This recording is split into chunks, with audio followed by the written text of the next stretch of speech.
Alhamdulillah, Masya Allah. Meriah surau kita. Hari Jumaat datang awal. Insya Allah datang awal. Satu menu lagi belum sampai. Satu menu lagi belum sampai. Lele. Allahu Akbar, air, Masya Allah. Air balang. Air jagung. Dengan Apple. Terbaik. Masya Allah, panas-panas karipap. Masya Allah. Bismillah, kita cuba karipap dia. Terbaik. Masya Allah. Air apa ni? Milo koko. Terbaik. Masya Allah. Pisang ada. Ni kuih apa ni? Legend ni. Rasa ni. Ya Allah. Ni karipap dia? tak, ini yang sekarang kat sini. Sekarang sana belum sampai. Masya Allah. Terima kasih. Ada yang penginfak. Okay bang, seronok bang.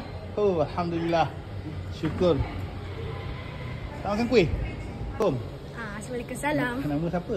Nama saya Hassan Aibet bin Muhammad Syafi'i. Masya Allah, hebat nama. Masya Allah, apa perasaan awak tadi tengok makanan banyak dekat surau?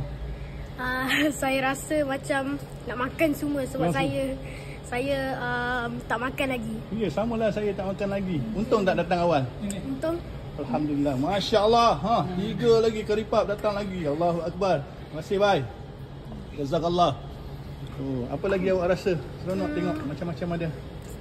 Saya pun rasa macam gembira datang awal lah. Ya?